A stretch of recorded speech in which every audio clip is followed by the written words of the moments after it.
All right, I'm going to call the meeting to order. Start with roll. Director Assad Lucas. Here. Director Battistelli. Here. Director Goldstein. Here. Director Marsh-Holshin. Here. Director Potter. Here. All right, I will entertain a motion to approve the agenda as stated. So moved. Second. Director Assad Lucas. Aye. Director Battistelli. Aye. Director Goldstein. Aye. Director Marsh-Holshin. Aye. Director Potter. Aye. Okay, rise if you are able for the Pledge of Allegiance. I pledge allegiance to the flag of the United States of America and to the republic for which it stands, one nation, under God, indivisible, with liberty and justice for all. Okay. Superintendent update. We have a fill-in tonight. Number two. Number two, for sure. Certainly missing our superintendent tonight. He is out at the League of Innovative Schools Conference out in Fresno, California. We are the only Colorado school district who is a member of that league. And it is a real benefit to us as a district to be a part of that. It's always a great opportunity to see what other districts across the country are doing, where they have some traction in some important ways. And Chris always brings those back for us to think about. So we look forward to him returning. I have a celebration and 2 points of recognition that I'm really excited to share this evening. The first involves our own Chief of Human Resources, Officer Mila Shepard. Mila, a few weeks ago, was named the 2024 recipient of the CASPA Sandra Shreve Award.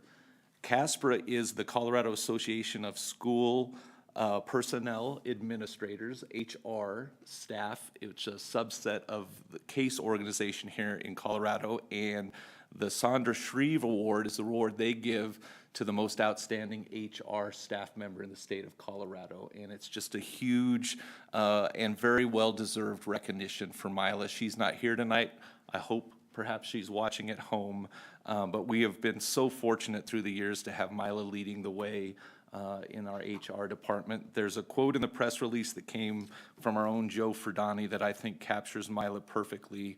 And Joe states, "Mila is the consummate professional. She brings people together with different ideas and perspectives, actively listens, and as a result builds a positive culture." That is Mila in a nutshell. She's very deserving of this award, and I'm very happy to recognize her tonight. Well done, Mila. I also want to acknowledge that next week is Classified Employees Appreciation Week in our district. And I will tell you, as one who started his career in this district as a classified employee, as a student custodian, base member, groundskeeper, I have the utmost respect for the work that our classified employees do. They're very clear on their connection to the mission of our work of educating students. And whether it's clearing snow out in the middle of winter, safely transporting our students, making sure our schools are safe, secure, clean, being the friendly face when visitors come to our schools or this building, we're very fortunate to have an outstanding team of classified employees. Many of them are 24/7, 365. Employees in our system and really provide, I think, great customer service and care to our students, parents, and staff. So as we head into Appreciation Week next week, we certainly call them to mind, but our appreciation and thanks for all the work they do in really making sure that we make good on our commitment for students is something we express all year long. And then finally, October is also National Principal Appreciation Month. And I will tell you, with each year that goes by for me in this role, it becomes more and more obvious to me, outside of the gentleman who usually sits in this seat, that the work of a principal is the most essential, critical, important in our system. Our schools are hubs and heartbeats for the neighborhoods in which they reside, and therefore our principals and assistant principals by extension are community executives, mayors, connectors, celebrators, problem solvers, sense makers. you name it. And it's not just 9 months out of the year. They serve that role all year long. They are tasked and embrace fully the responsibility of caring for students, caring for staff, caring for parents, and community members. Sometimes those folks have divergent views on the right way to do things. They listen, they host, they make tough decisions. Many of the times, in a day, they make 100 decisions, 99 of them are great. One doesn't quite go the right way, and that's the one that keeps them up all night. And they come back the next day, roll up their sleeves, and do it all over again. It's been quite a while since I've been in that seat, but as the time goes on, I continue to just marvel and sincerely appreciate the work that they do, quietly, humbly. They are servant leaders, they are key players, and even though the weight is great, their grit and effort is even greater. And we have a tremendous group, and again, though October is a month we celebrate it, we do best by acknowledging the weight, the significance, the importance, and the magnitude of that work every day. And I'm just really pleased and humbled by the work of our principals. Well said. Thank you, Bo. Okay, Board of Education comments, recognition, awards, and vision. Director Potter, you want to start? Yes, thank you. Good evening, everybody. To echo a little bit of what Bo said, last week we met with a group of principals, and it's always amazing to me the amount of passion and dedication, the perseverance that they show every time. Every time I'm in a school or out of a school and I run into one of the principals, like Bo said, they are the everything of the community, and it shows, and our community just adores them. I think when you get a new principal in a school or there's a change in leadership there, there's always a little bit of like stress because they just attach themselves so closely with their principals, and they miss them, they love them, and they realize what kind of an impact they make on their immediate community. So wonderful time to celebrate all of our principals in October. Like I said, I subbed for a hot second and can't do that for even half a day, let alone be a principal all the time, every day. So thank you for all the work that you guys do, and taking a moment to recognize our classified staff as well. A while ago, I rode a bus, and one of the little kids, he was getting off and getting ready to go home, and he was just so sad, and the driver asked what was wrong, and he goes, well, I have a 4-day weekend, which means I don't get to see you for 4 whole days, and you're the best part of going to school. And I thought that was just such an embodiment of the impact that all of our staff has on our students, and how grateful I am that we have such a strong community here in Adams 12. Outside of that, I got to see the community come together in a little bit larger form with the Legacy Marching Band Invitational. We had schools all the way from New Mexico that came. It was fun to be there to present the final awards. I presented them with the mayor of Thornton and North Glen, and to see just the creativity that goes into their performances, to see Legacy be such wonderful hosts and pull together such an amazing event. They had it down to a science. I've gone a couple years now, and it just gets better and better. So definitely mark your calendars for next year. Go check it out because it's a fun event. It's an all-day Saturday thing. This year it started off really hot and got really cold, but it's definitely worth the layers needed to participate. So with that, I also spent some time in the community listening to some of the feedback just about how the school year is going, how people feel, and I think there's a lot of positivity. A lot of people are really excited to see some of the programs and athletics and carnivals and fundraisers coming back. I've heard a lot of positive feedback around how it doesn't feel like COVID anymore.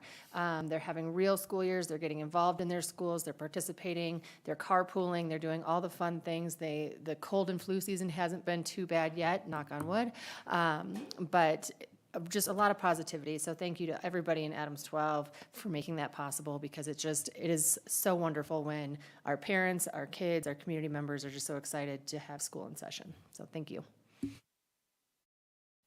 Thank you. Director Marsh-Holton. Thank you.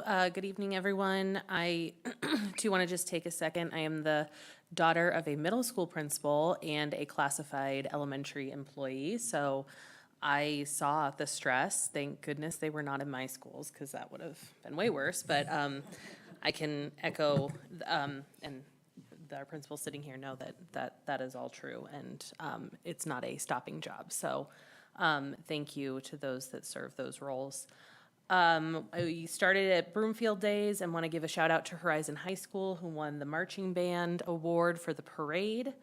And then I was able to go to the Great Education Luncheon and give a shout out to the Five Star Foundation for being recognized for their partnership with the district. That was a great luncheon to get to go to. We had a table out at Welby Days, and it was fun to get to talk to some families. I talked to a gentleman whose son had just graduated from Thornton High School, and he said his son was going to be very sad that he doesn't get to be a part of the new school if it gets built, but he was excited that that may be a possibility. Adams 12 sponsored the Butterfly Ball, which is a benefit for the Butterfly Pavilion, which was a really fun night, and we got to hold tarantulas, some of us. And then last night, the Five Star Foundation hosted Cheers to the Future event, and again, it was a really good, I think, read of the district and the partnership and how we want to make that stronger. So that's all I have. Thank you. Director Battistelli. I had a busy last couple of weeks, too. I went to the Pirate Festival, and I talked to lots of kiddos and families and community members there, and so I have to do something I promised the kids I would do, which is name the teacher shout-outs they had for teachers they really loved, and they wanted me to say how much they love them in these meetings. And so I'm going to list them off. At Stuckey Elementary, Mr. Pell, Ms. Cunningham, and Ms. Torres. North Glen High School was Ms. Rost. Hillcrest was Ms. Reeder. Silver Hills Middle School was Ms. Cunningham, Mr. Sukup, I believe, Ms. Peak, and then Thornton High School, Ms. Dominguez. So it was really lovely to hear they would get so excited when they were talking about that teacher that really has a positive impact on them. Like Courtney and Alexis, I just want to thank the principals here and the principals everywhere in Adams 12 for their dedication to our kids and to our community. Principals have such a vital role in creating the culture of the schools and creating that sense of belonging, and I'm just so grateful for you for everything you do. I did attend the Early Childhood Partnership of Adams County breakfast last Wednesday, September 24th. Let's call them ECPAC, it's shorter. They work with community partners and key stakeholders to improve equitable access to affordable and high-quality comprehensive child and family services and support. This group helps provide care and navigation for families. They provide family education. They help with early childhood education professional development. They provide business advice to early childhood education providers. And they've had a really great year, but at the same time, they're facing a lot of the same challenges that like we're facing with the fiscal cliff, as we call it, with the removal of COVID-19 funds. So if you're looking to support their work, you can just look up Early Childhood Partnerships of Adams County online and consider making a donation if you'd like. I also visited Hulstrom K-8.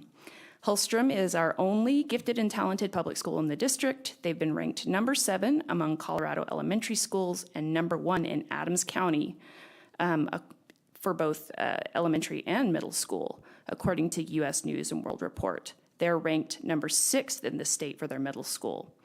They offer middle school talent development sessions where parents and staff offer unique educational opportunities on a variety of different topics. One of the greatest challenges the school faces is that it is quickly outgrowing its current space.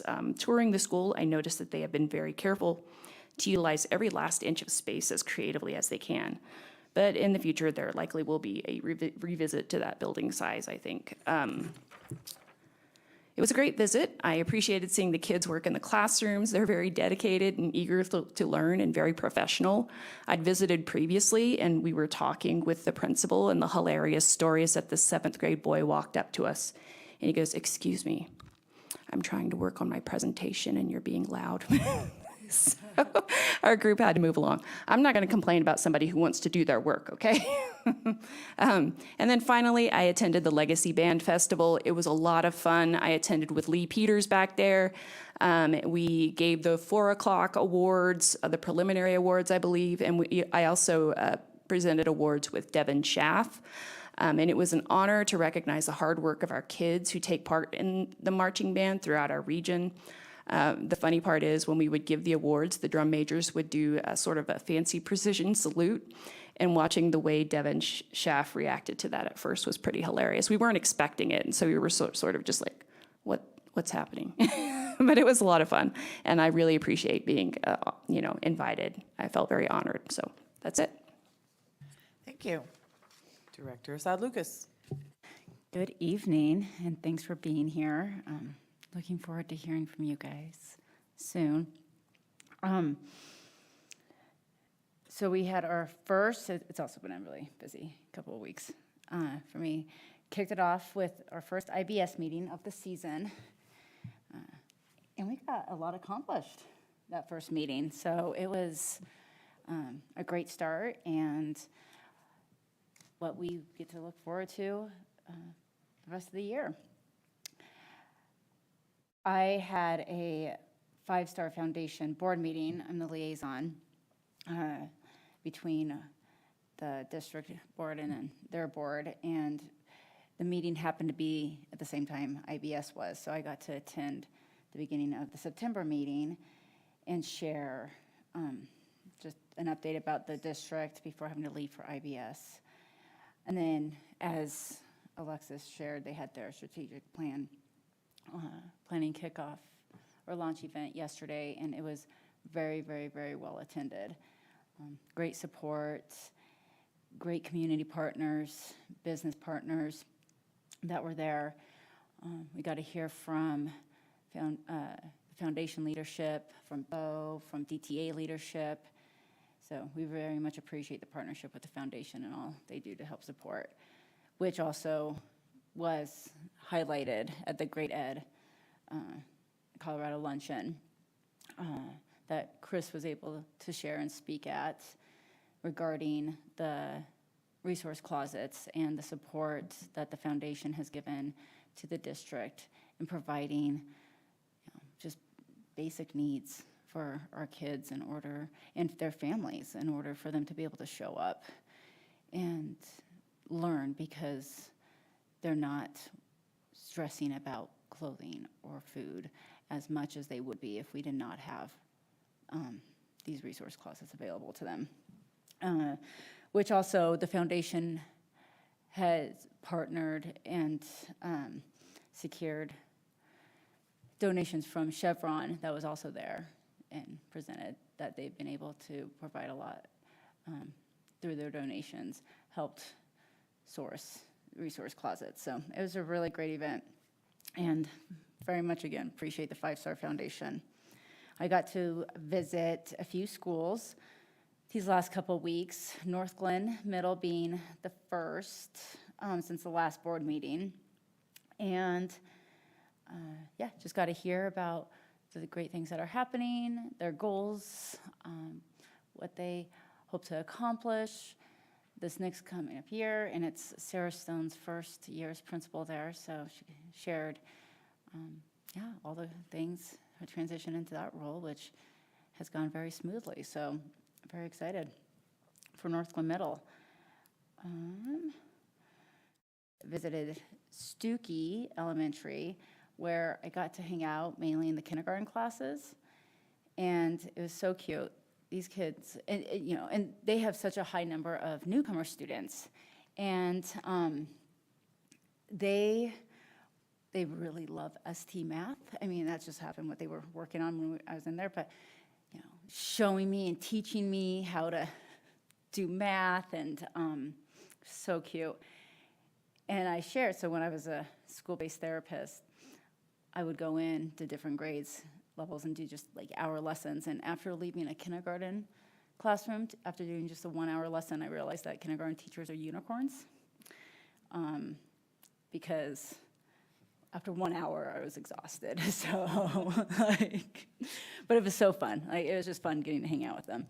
And then also visited Riverdale, and again, got to go into different classrooms, watch kids learn. No one told us we were being disruptive, so that's good. But, and just got to hear about the specific needs unique to Riverdale and how they have such a great team working together. And then the last school visit I did was Thornton High School. And again, just had a great conversation with Charlie, shared the UIP and what goals they have. And it's always funny, I never share with my kids if I'm gonna happen to go into any of their schools. But my oldest, I think, can sniff me out because she comes flying into the office and said, "I knew you were here." I have no idea how she knew I was there, but but it's always fun going into schools as in this role and getting to see from that lens when I was just there maybe the day before in a parent's role and through that lens. So yeah, attended the Butterfly Pavilion Ball, and as Alexa shared, always a wonderful event. What I think I've really learned by attending this event yearly is not just the Butterfly Pavilion and what they have to offer at the location, but all the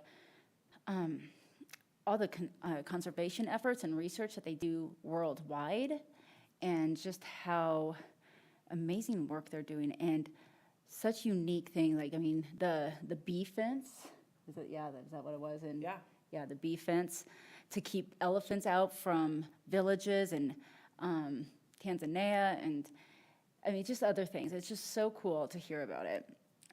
And let's see, what else?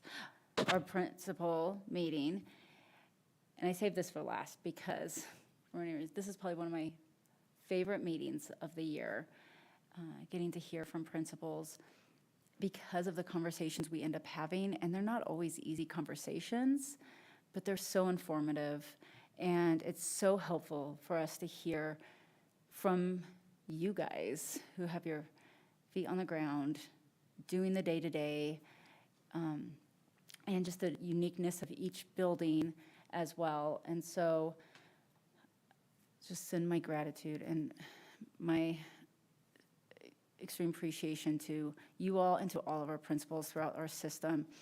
I mean, you guys do such amazing work, and you don't only just impact your buildings, you impact your immediate communities, you impact overall Adams 12 community. So thank you all so much for all you do.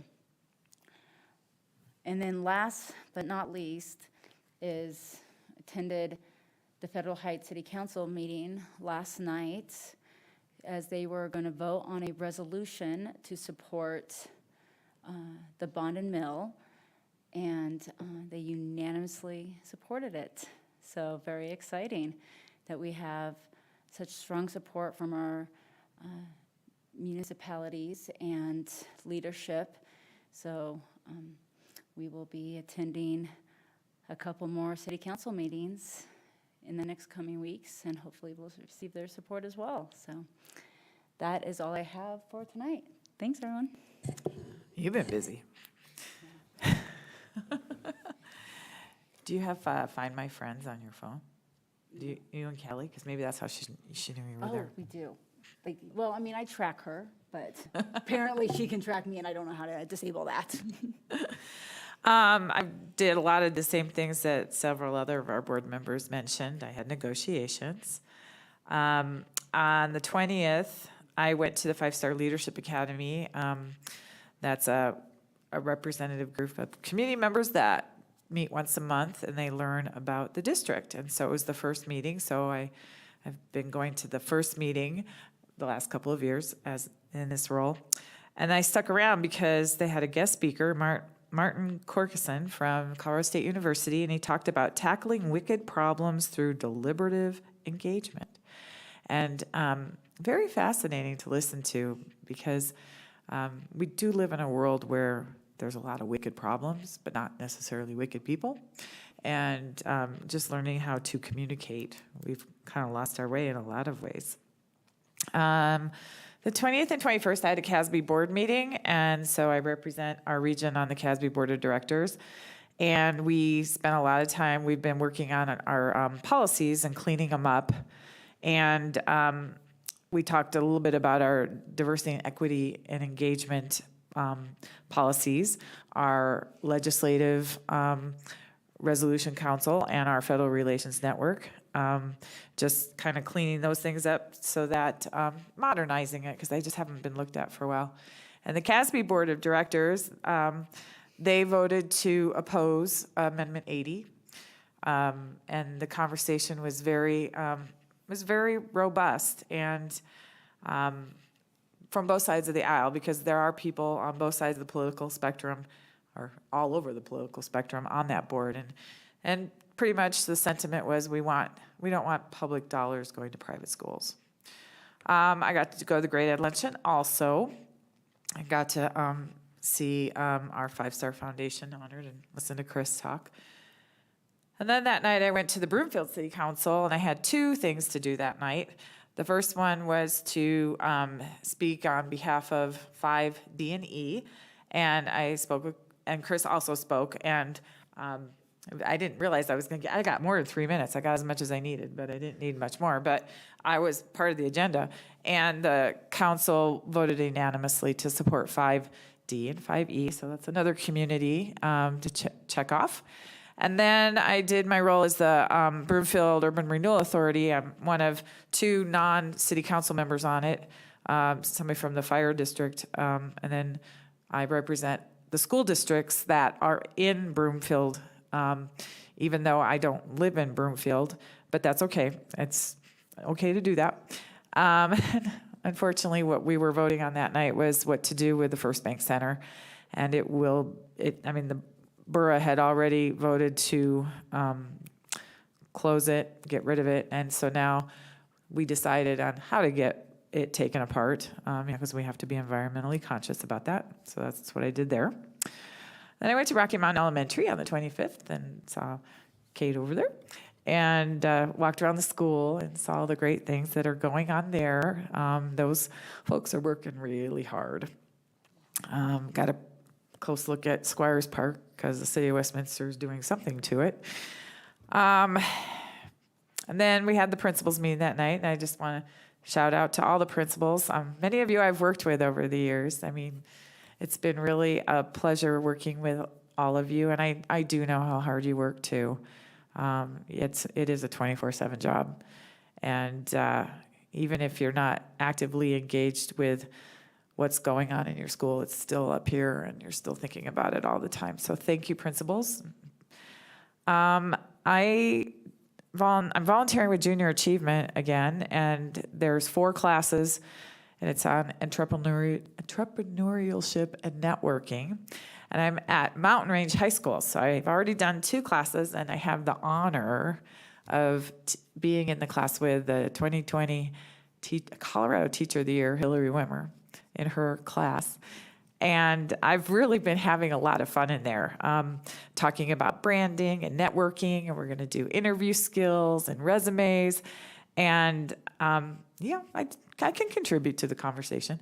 And her kids are great, and she's great, and I've really been enjoying that, so I've done that twice. Got to be at Welby Days, and when I was at Welby Days at our booth, Santiago from the New America School doesn't live very far from Welby, or from Rotella Park, where the festival was being held. And so he was there for a big chunk of time, hanging out in our booth with us as a representative. And we had a lot of fun talking. And this young man came over, and he started talking to us, and he was all about, public schools. And he actually graduated from New America School, I think like in 2009 or so, like way back. He had graduated, and he shared with us what he was doing with his life, and he was successful, and he's in construction, and it was just neat, and you could tell. And he was Myra, the exec director, had been a counselor when he was there, and he said, yeah, where's Myra still there? And Santi goes, oh yeah, she's the principal now. And anyway, I hope that they connect so that it was, you should come to school and talk to the kids about, where you've gone in your life. And then we did the butterfly ball. I held Goldie, not Rosie. Amira held Rosie, I held Goldie. It's not that bad. It really is kind of cool holding a tarantula. They're pretty big, the ones that they have at the butterfly ball. Some of you might know I brought one home from Peru accidentally. It was a small one, though. I left it at my sister's. Okay, 9:29, I went to Cotton Creek, and I got to sit in a classroom with a learning specialist, Laura Schultz, and she's doing this pilot curriculum called Take Flight, and it's very much the science of literacy. I used to do this in my special ed classes in middle school, where you talk about, you are conscious of the sounds that you make with your mouth and what the shape of your lips are and your tongue and all this kind of stuff. There really is a science to that. And then also the kids practice writing in cursive, because there is science that says that writing in cursive actually does help with your fluency. And I was just a member of the class. I was couple of fifth graders, and the fifth graders and I, and we did this program that Laura's had the privilege of piloting. So that was cool. Let's see. One other thing. I went to the Five Star Foundation event last night. Today, I went to outdoor ed. I drove up to YMCA this morning.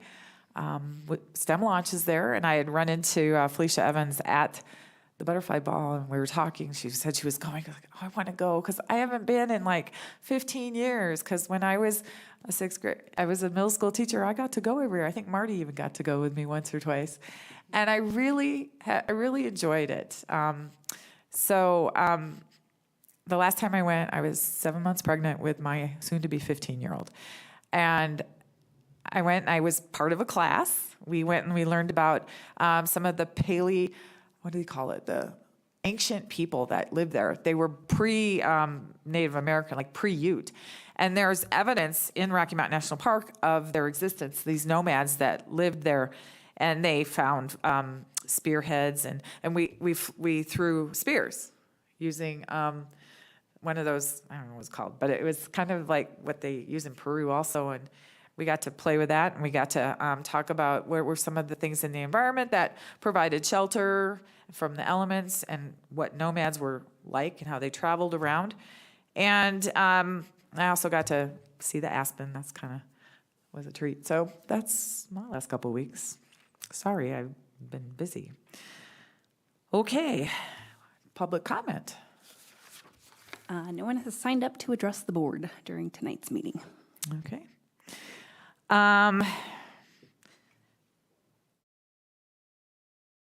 DAC, FAC, and LRPAC. So we'll start with the DAC.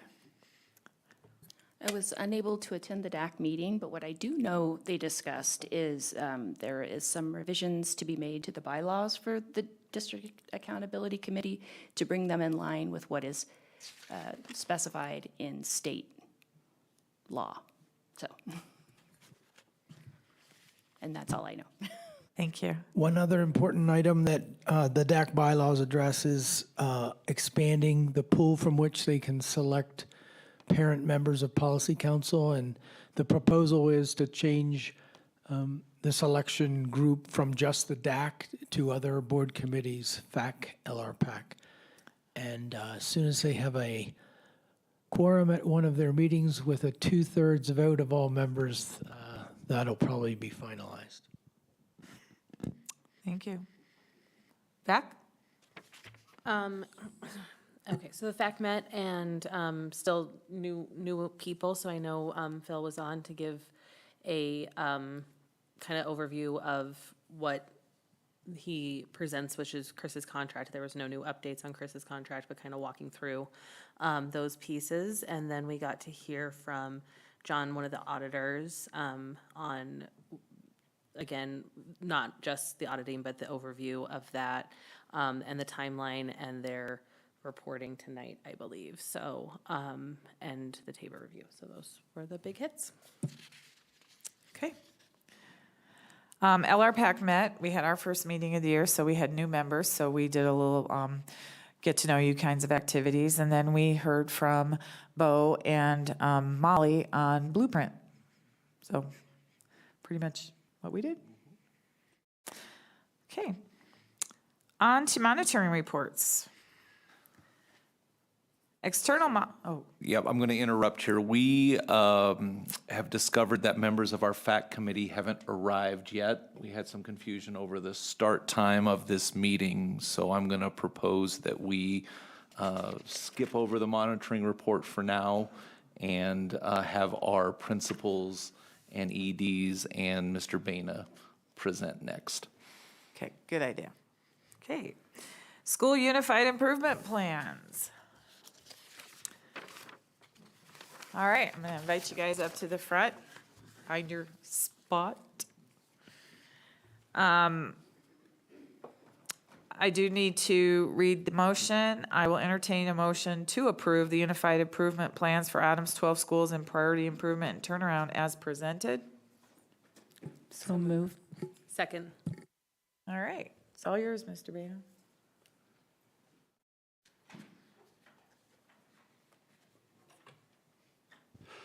Good evening, Deputy Superintendent Fulbert and board members. I have a number of principals and executive directors with us, and I want to thank them for being here tonight and spending their time with us to explain their plans that they've put together.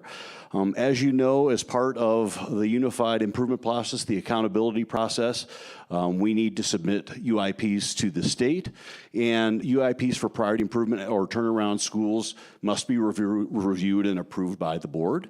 And so that's what we're here today. You have been provided with the plan itself, an executive summary of the plan that covers the high-level summary of it, and also the action plan for the vast majority of the plans. It's a PM tool that looked like an Excel spreadsheet, or in one case, it was more of a Word document plan. So you have all of those documents. The next thing in terms of the process today will be proceed by school level. We'll start at the elementary level, then go to the middle school level, then the high school level, or in a multi-level school, in Adria's case, at 5-Star Online. The school executive director for the level, or directors for the levels, will provide just a brief overall review of the level and the trends there, and then we'll go school by school. Each principal will give a brief summary of those documents they've provided you, hitting the high points in a few minutes, and then we'll open it for questions you have for that principal. When we're done with that principal, we'll move to the next principal until we get to the middle school level, and then the high school level will be our process today. So I'd like at this time to invite our elementary executive directors just to provide a brief summary overview of what's the work that's going on at the elementary level that they'd like to mention. And then we'll begin with Coronado Hills for them to present a brief overview of their UIP.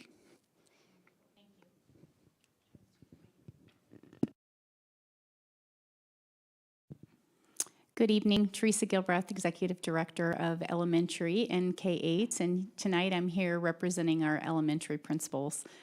This year at the elementary level, we are focused on the implementation of benchmark writing and working with our instructional coaches and our principals and the district's major improvement strategies connected to intentional planning to make sure that we are providing rigorous instruction in all content areas.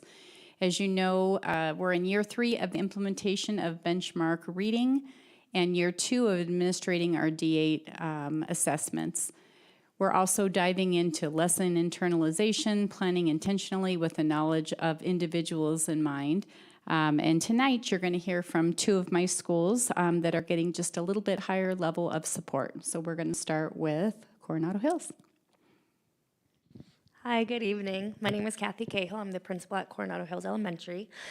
We have really 2 major high points in our major improvement strategy. One is a positive school culture, and this comes out of really the why is around our panorama data. And we had a vast change in our staff and our climate and culture data. So really, we're focused on a couple areas there. We're focused on staff climate and culture, positive culture. So staff are taking a survey every month to progress monitor where they are at with trust with leadership and the work and the sense of belonging they have within our school. Along with that, we also have 23 new staff members this year, which is important to note as we look at the work ahead. A second part of our positive school culture is around student and their sense of belonging has been pretty stagnant on 72%, so we're working on improving that and progress monitoring on a quarterly basis with the tool that CDE has helped us to create. And then probably one of the biggest changes and shifts we made is around procedures and routines and implementing a new culture rubric and implementing things from our learning from our Relay and CDE network on training and really getting tight on such things as threshold, our lunch routines, our hallway routines, and really creating that predictable environment where students know what to expect to create that sense of belonging. Our second major improvement strategy is around a vision for instruction, and it's really focused on tier 1 in all content areas. What we found going through some of our data is some of our learning as a district we've done years ago around formative practices, only 2 out of 30 staff members received. So we really need to kind of fill that gap and restart fresh, and it was a great opportunity this year with 23 new staff members to really start again with learning intention, success criteria, and academic monitoring are our 2 major focus areas. And then we have worked alongside of our transformation network team to create a new observation feedback tool that really allows us to see trends by grade level, teachers, veteran teachers, new teachers to determine the need for professional learning. And really that's just creating clarity and cohesion for access for rigorous instruction for all of our students. Those are the high points. Do we want to ask for questions with each If principal? you would like to address the questions related to the Coronado Hills' UIP at this time, we'll take one school at a time. Okay, anybody have any questions? I just wanted to ask for clarification on the IB status. So is Coronado Hills still pursuing that? No, it has not been an IB status school since before I was there. Okay. I couldn't tell you how. I've been there 4 years, and I believe even several years before that. Okay. All right. Thank you, Ms. Cahill. I'm Sarah Olson. I'm the principal of McElwain Elementary. We focused a lot on math last year, and we grew in math. However, we dipped in literacy, which is why we're here. And we also grew in access. And so we did have a lot of highlights, but unfortunately dipped in ELA. Our major improvement strategies are we're learning to empower students to take responsibility for their learning by carrying the cognitive load. By participating in engaging in productive struggle, where students actually will know their data and be able to speak to their data, K through 5. Where, in addition, we are learning to use various types of data to increase student and staff agency. In addition to students knowing their data, they're also goal setting, and actually tomorrow night they will be doing, I think it's our 3rd year of student-led conferences, where students will be doing the talking versus the teacher and showing parents all of their data, including maps, DIBELS, and then writing samples, math samples. So they'll be leading that. Teachers will monitor a lesson, collect data, analyze data, then adjust teaching based off of that data. So we've been meeting weekly, doing DDIs, where teachers have been doing intentional monitoring. So they'll give a lesson, they'll walk around, they'll take the data, and then we'll analyze that data and then continue teaching from that. And then also,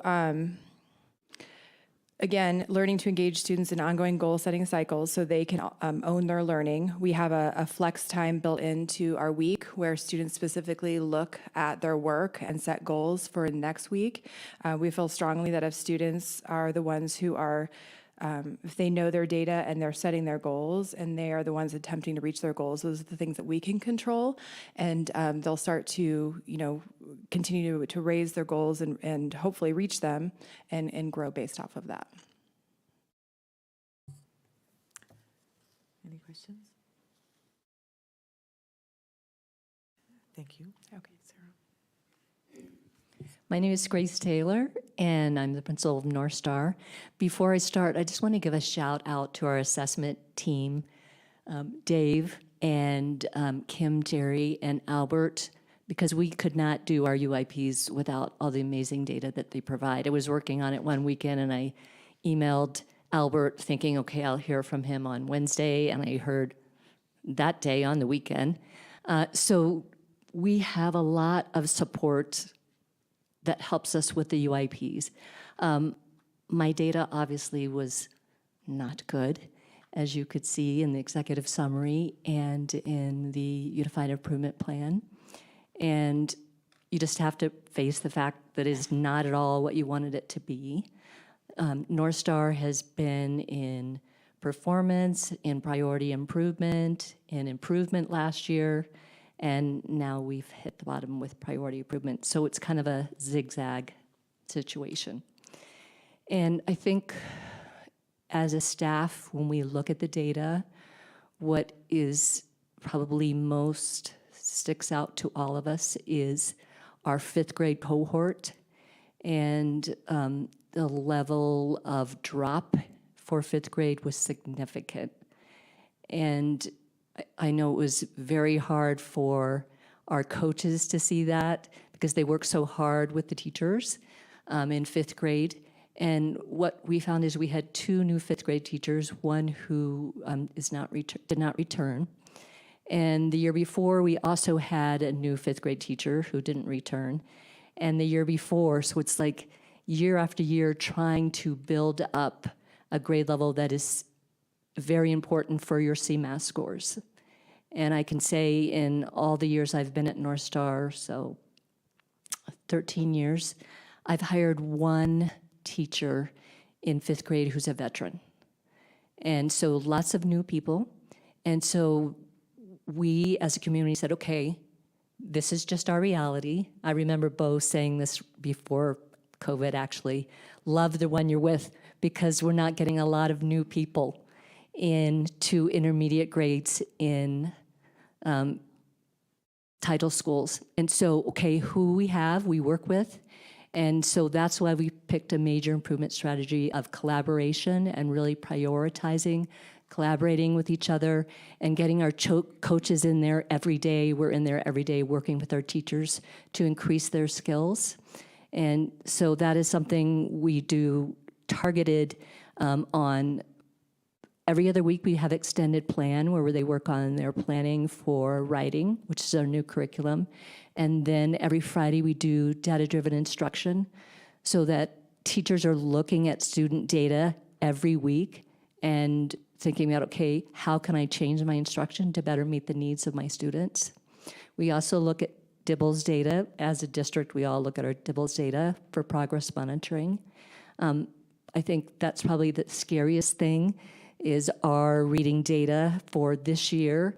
I don't know if you saw it, but for one class in 5th grade, 65% of our students are reading well below benchmark in reading. So huge concern. So it's the brutal facts, it's the reality, and so what can we do to support our teachers who are new to the profession to help them learn how to teach literacy. So I talked about that in the UIP, and it takes time, but also we have the kids in front of us that we don't want to pass on to Marty in Thornton Middle School without being prepared. So we're doing everything we can, looking at the data, getting support from our district people in the literacy department, thinking about how we can support our teachers so they have a better understanding of the science of reading and providing instruction to our students. So our big focus is for providing support for our teachers for literacy. Our math scores were not great, but we can't focus everywhere. So that's where we're focusing is within literacy. And then really critical, because it's one thing to have the teacher side, but how are the students feeling? What is their sense of belonging? And since COVID, it's really been noticeable that the attachment to school has taken a while to come back. and I wrote about it in our UIP, that our fifth graders from last year were in first grade during COVID, and then our fifth graders this year were in kindergarten. And I remember those kids with their mask on and, playing on, outside or inside. And so it's had an impact on them. And you can see it in our panorama data that the sense of belonging is not as strong as we would like. I just today got from my cell our latest panorama survey data. 56% of our students did not feel like the other students showed respect to them.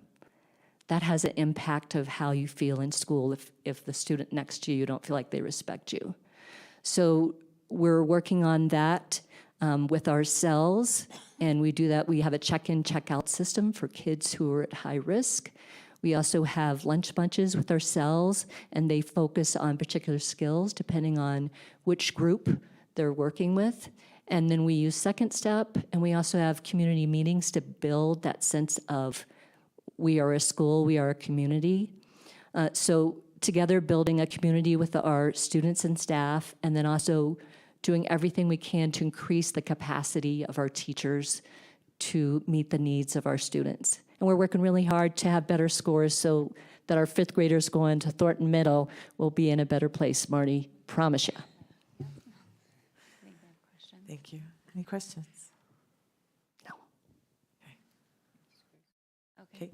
Thank you, Grace. Okay. Okay. Good evening. My name's Kate Vogel. I'm the principal at Rocky Mountain. I feel the vibes because my school's been through all of the things you guys have just described. And so I just want to say this, we're not here because it's absent of hard work. It's what we do every day. So I just want to acknowledge that, and I know you guys know that. Very similar to McElwain, we dropped by 0.2 down into PI, which was really hard because we have the systems, we have the structures, and my school has the culture in place to do this great work. And I think the data point that my school has really tried to figure out how to unpack is that our students are making tremendous growth on access. They're at the 60th growth percentile. And then when you looked at, it didn't transfer to those students in CMAS literacy and CMAS math, actually. And had it, we would have been just fine. And so we have spent a tremendous amount of time trying to figure out why.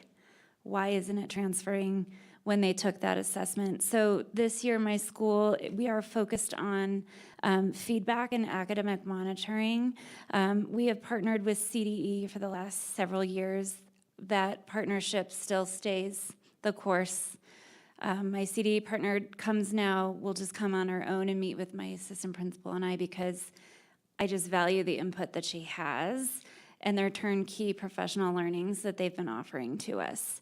And so we've gotten very good we have great structures in place for planning. We are really good at backward planning, making sure we understand how students are going to be assessed first, planning strategic learning intentions and success criteria. So when we looked into those formative assessment practices, we felt that feedback and academic monitoring were that next right step to focus on. And so in our planning, yes, we were doing that through DDI protocols, but we weren't doing it strategically daily. And so now as part of our planning, here's our learning intention, here's the success criteria, what is your feedback loop? What students are you gonna go check in on right now to see if they're opening up their notebook, they've started their writing, and what are we giving them feedback on? So they're getting it in the moment. And even if I'm giving it to Shannon, everybody at her table is hearing the feedback too. So we find that to be a high leverage strategy. And I think one of the things we believe happened is this idea of getting our students into a productive struggle and not over scaffolding for students that are also learning a second language. And so we are really working to be able to scaffold up, is what we call it. So giving them all of the access that we can give them to grade level instruction, and then giving them tools to be successful, but then knowing when to take that scaffold away to see if they have owned that learning. And so those are two of the big things that we're focused on within our planning, because those structures are in place. I would say the other piece is the implementation of benchmark writing.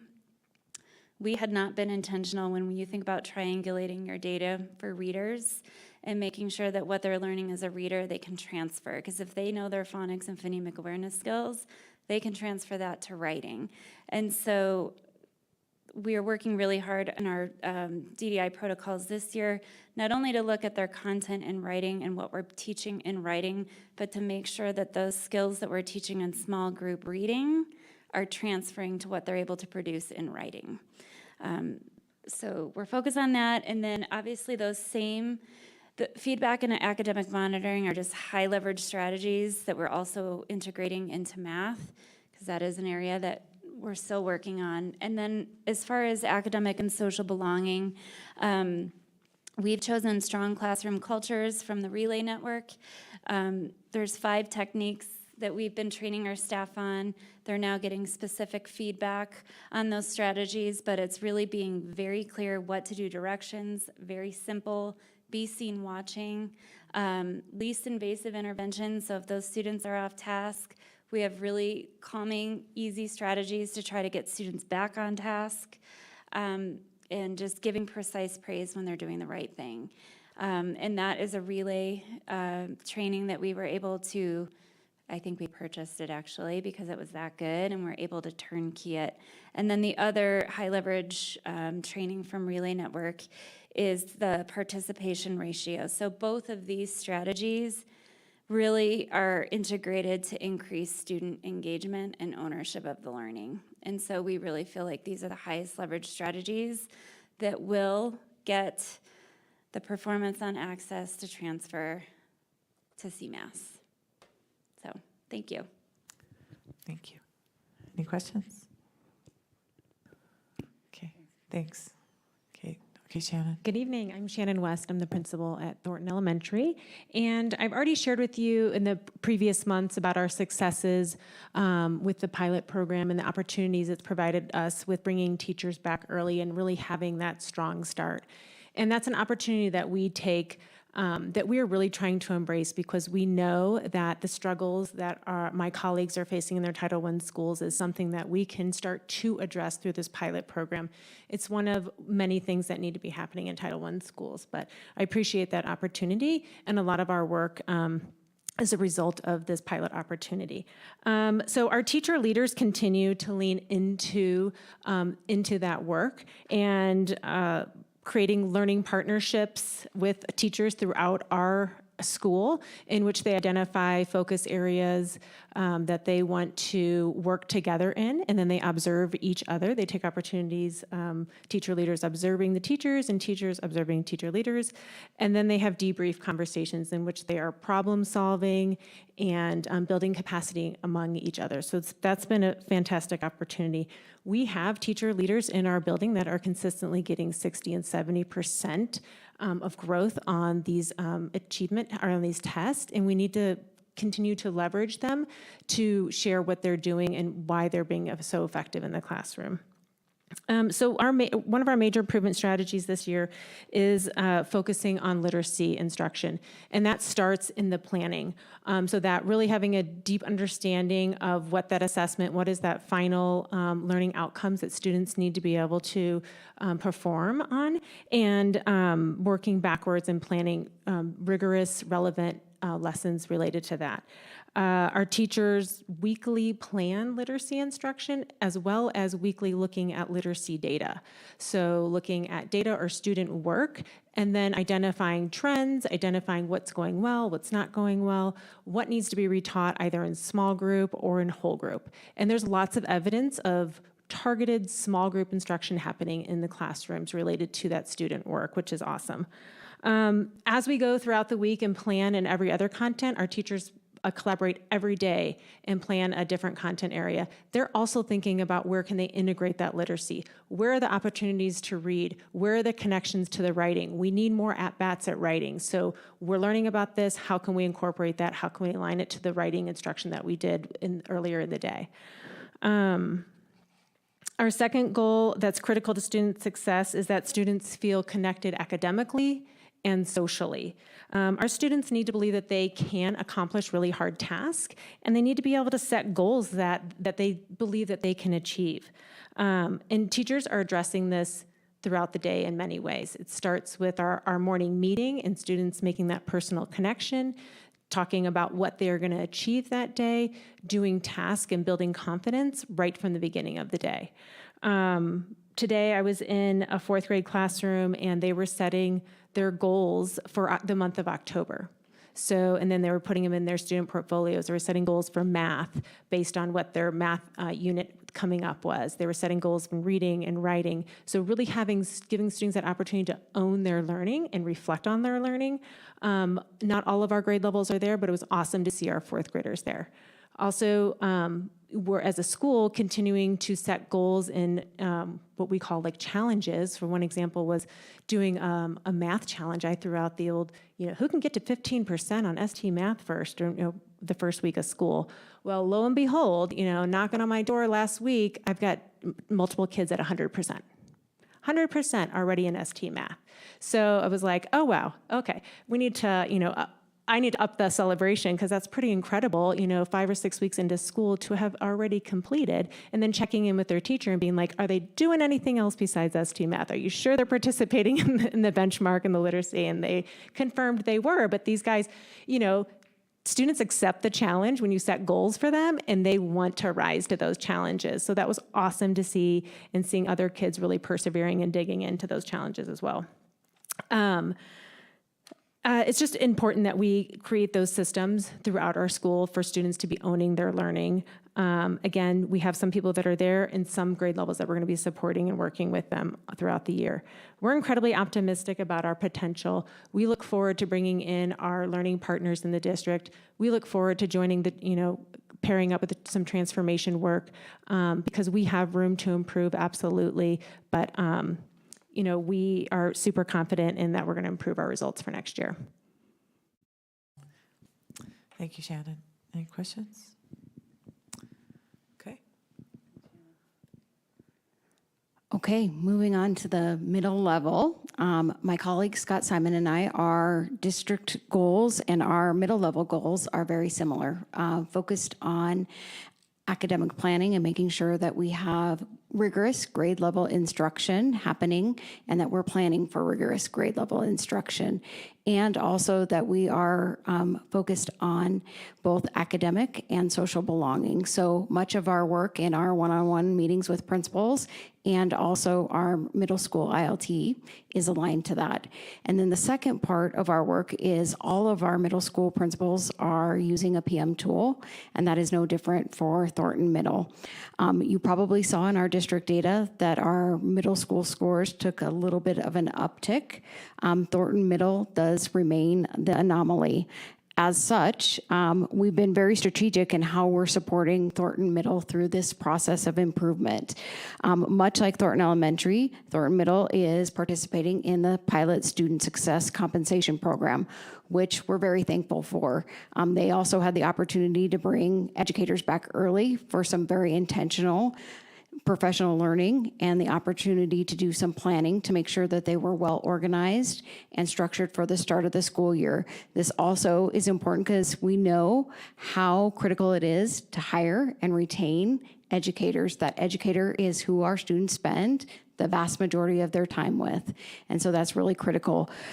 Also, you heard Shannon talk a little bit about the power of the teacher leader and how they can really be leveraged in moving the work of the school forward.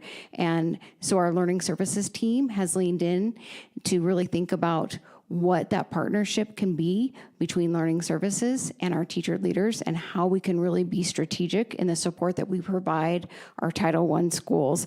And while we only have 2 schools participating in this work right now, we really want to think about what that has in the future for us. So that's really been my role in leaning in as the ED to support both of these 2 schools. Finally, I'll say, with Thornton Middle. This is their second year of using the PM tool, and I think their school is clearer than ever in the work that's at hand, and they just had their first PM meeting. And not only for them as a building leadership team, but also for their teacher leaders and their coaches, just really narrowing in and keeping the work small, bite-sized, and also having a really strategic partnership with CDE and how they might move the work forward in their building. Good evening. Marty McCarthy, Thornton Middle School. I think our PM tool best outlines our plan for the year. The major improvement strategies are really about teacher development and improving the level of instruction that is happening in classrooms, both how we teach teachers to do that and then how we monitor that it's happening and give feedback.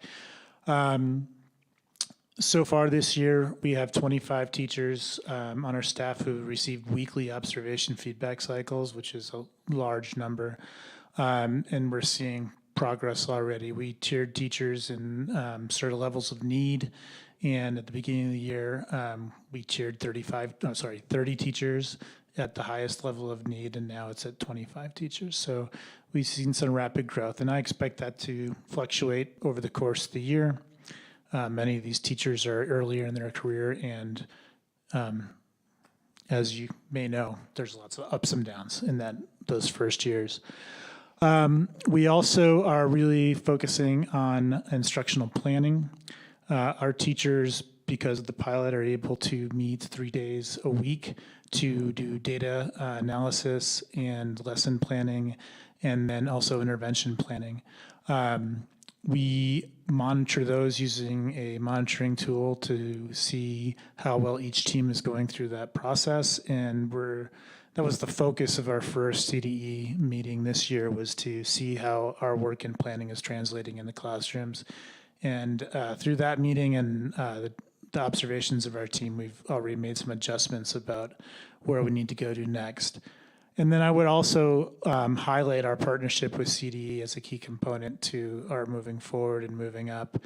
I meet with Stephanie Knox, who's our support person from CDE, at least monthly. That's the regular scheduled meeting, but we touch base more often than that. And then we're also utilizing staff from CDE to analyze our practices. Today and yesterday, we had a staff member from CDE come and observe our PLC meetings to give us feedback and to make adjustments we're doing. So we're debriefing tomorrow around that, and we will take that feedback and make adjustments for where it's needed. But that's been a really, I think, productive partnership so far this year, and even more so this year than last year. And then I would say one of the few bright spots in our data from last year was not in the academic data, but in the, I think, school culture data. Our panorama data was much improved around student culture and sense of belonging. And then also, I think very significantly, we were able to reduce the number of suspensions by 15% from the previous year, which I'll never be happy with whatever our number of suspensions are, but that's a significant decrease. And to do that while still maintaining an increasing staff culture is a really large accomplishment, because often you sacrifice staff culture when you reduce suspensions. So that's an item that we're proud of. Any questions? Thank you, Marty. Good evening. My name is Lee Peters. I'm the Executive Director of High Schools and Alternative Programs, and in this case, our online school. Before I talk about Five Star Online Academy, I would be remiss if I didn't take just a moment to share a couple of thoughts, and I think I speak for my Executive Director colleagues when I say I have deep admiration for this group of principals who work in these schools, and it can be really challenging to reach a performance status.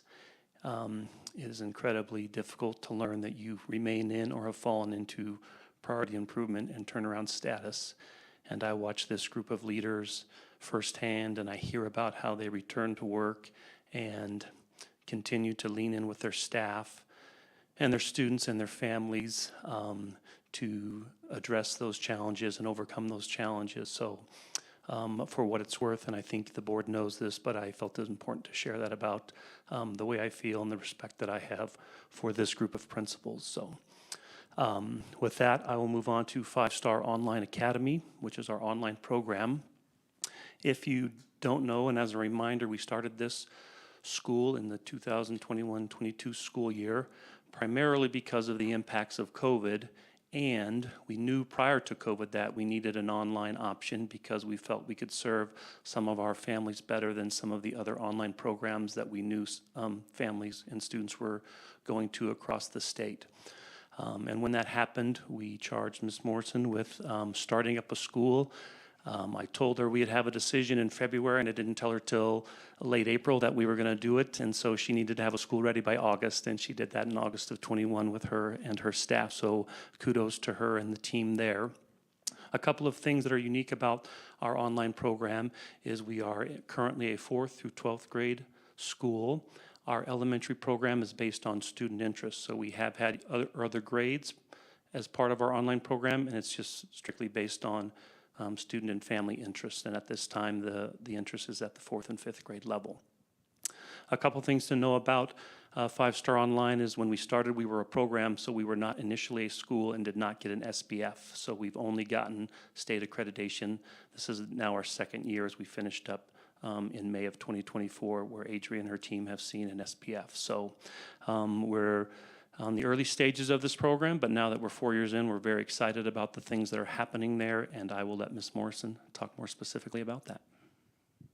Thank you, Lee. Good evening. Thank you for having us. A couple of things I wanted to start with are just some points of pride. We did move into a new building in the fall because we have a hybrid element to our program with in-person options for skill building, academic support, and also social development, and that's been huge. A point of pride that you won't see in our SPF is on our Panorama survey for teacher and student relationships and school climate. We're in the 80th to 99th percentile when compared nationally, and just knowing that my teachers have been able to really know our students by name, strength, and need, even though a lot of them are across that computer screen and they don't get to see face to face. Much like many of these principals talked about, we have amazing educators who are working so diligently, and I definitely know we have the right people at our school to do this important work. One of our goals last year, so in our previous SPF, we didn't get a rating at all. It said insufficient data. So we really took that challenge on to say, great, we need to get more students to participate in CMAS, PSAT, and SAT. So in the spring of 2023, our test participation rate ranged from 33 to 40%. Last year in 2024, we doubled that. So we ranged from 67% to 80%. So that was really exceptional and also really showed that we're building that community with our families and they're willing to come into our building and do these assessments with us. We also saw points of growth. Similarly, our access growth went from 35%, I think, to 61%. So we're seeing that growth, but we're not quite yet seeing it translate. And so that's a lot of our work for this current school year. You can see our priority performance challenges, there around math, literacy, and grad rate. We're really going to lean into that space of educator collaboration and coaching. We started the district-wide formative practices work a little bit late because we didn't exist as a school yet when it started. So we're still really leaning into that work. We also are partnering with Relay around their online teaching methods program, which they have, and they'll do webinars and things like that with our teachers throughout the year. So we're excited for that piece. And then we're also really leaning into some of those coaching cycles and some guided planning days for our educators. We feel like now that we have a clearer picture of our student gaps, using those days to really plan intentionally to accelerate their learning in those areas is going to make a difference for them. Our second major improvement strategy is around engagement and attendance. We are finally, I'm feeling like we're just starting to kind of tip the scales in that area. Last week, we hit 97% attendance for elementary and 92% for middle, the highest ever since we opened. And so we're feeling like we're really getting to that point of partnering with families to say, just because your child's at home right now doesn't doesn't mean they're not a full-time student. And so working on that piece as well. We also are doing quite a bit of parent outreach, different things like that, like parent academy nights where we're teaching them about social media and screen time and different things. And so we're seeing increased parent participation in those as well. Then our third major improvement strategy around equitable school environment and supports. We've always focused on a welcoming environment. We know that a lot of our students are with us because they did not have great experiences or were not able to find success in a more traditional environment. So we have to rebuild their engagement and rebuild their trust. So we focus quite a bit on that. We have a team of educators who are leaning into the equity and trauma-informed education work pretty intently to think about how we make sure our systems and structures create those equitable experiences for students. Trying a brand new thing with math credit recovery. We're going to try a math catch-up week over fall break in a couple of weeks to see if we can get some of these Math 1 students in and kind of get them caught up now so that they can find success for the rest of the year. And then doing some work around post-secondary planning and mental health partnerships. We know quite a few of our students are working through anxiety or depression, and so finding new ways to lean into that space so that they can successfully be part of our school and continue to be part of our community. So those are some of our areas that we are leaning into this year. Thank you, Adria. Any questions? You guys are working really hard. I know some of you are just this close to the next level, but think of this as you guys have done amazing work in your plans too, and I certainly have faith that you're going to grow. And I know that the kids that you have coming to you, doesn't matter who they are, we've got to educate them, and sometimes it's a little harder than some other schools. So thank you for being in that school that you've chosen to be in, and thank you to your staff too, because it's not easy. Can we also just make observations? Yeah. Or comments? I mean, there might be a question in here somewhere. We'll see. So I'm thinking in terms of, particularly with Principal Morrison, I'm so grateful that we have an online school. Online education is not for everyone. However, it is very important for an important cross-section of our students. It's vital for them. And you mentioned that a lot of them have had negative previous experiences. And so this is sort of a Dave Baina thing, but it's also sort of and anyone who wants to chime in here. I have concerns about CMAS, scores coming from CMAS for that reason, because we're getting kids who come in and they have baggage, for lack of a better term. They're like the Independence Academy principal who said we have kids who come in and they've been dysregulated throughout elementary school, and so they have a lot of catch-up work to do. And I'm just wondering if that is playing a big role in the sort of performance results that you have, because your kids have so much further that they need to go sometimes, right? Does that make sense? Dave is looking at me, sure. I'll let Dave Just make answer her- from a data perspective. I would say from an observational perspective, a lot of it has to do with gaps. So a lot of our students, because they were working through, let's say, anxiety, mental health concern, physical health concern, have an educational history that has a lot of gaps, right? I was here for 6 weeks, I was gone for 8 weeks, I was here for 3 weeks, I was back. We also see quite a bit of kind of mobility at my school. So we're at 506 students right now. 240 of them are new to us this year. So almost half. And so trying to create those spaces where we get them acclimated, we pull them into the community is going to be an ongoing challenge. And that's typical of an online program. We're also seeing that we're starting to draw students from neighboring districts because we have a hybrid online program and parents still want that in-person opportunity. And we are so grateful to have those students choose Adams 12. And also, they're at a different place sometimes because of kind of the curriculum or what they've experienced in those other places. So it just kind of is one of those facts that we know as a staff that we're going to have to be more intentional about. One other thing I didn't mention is we're working a lot on onboarding our students. So what does that look like so that we can help them get acclimated and help them feel like they're part of our community more quickly when they come to us. So Dave, I'm not sure if there's another data piece there that you want to jump in on. Well, what I'd say in terms of, interruptions, oftentimes what you'll see is, and again, we're talking about the state accountability system, which is very narrow in its focus, right? Especially at elementary and middle, it's really achievement in a couple content areas, 3 content areas, and growth in 2, along with access growth, which carries less weight. And when you're looking at these gaps, in terms of achievement, that can very easily manifest itself in terms of lower achievement. Once you get a student stabilized, you can see significant growth. One thing about the system is if a student is new after October 1st, they're not factored into the accountability system. So there is some built into that, and that's true of Adria's school, but it's also true of many of the other schools we have here where there's high mobility of kids moving across school to district lines, so forth. So it's a common issue that we have to run into.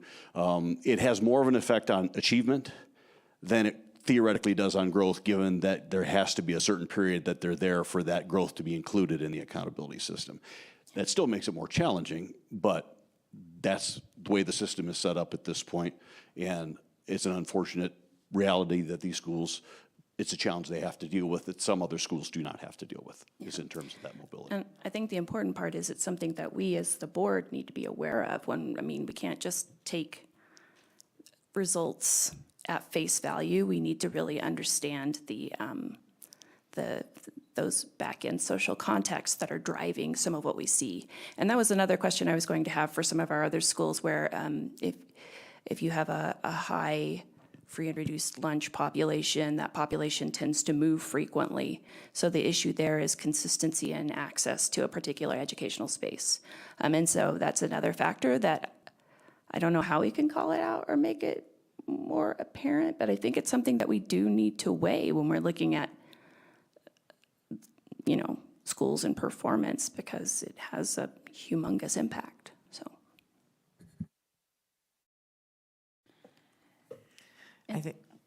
I think an answer to that, though, Paula, is that the state doesn't let us do that. Exactly what I was going to say. That's exactly, I was like, I don't think it's a district It's thing. I think unfortunate. it's a state issue. exactly, but we can tell you how much we appreciate you. exactly And how hard you work. and we understand. That's the important part, right?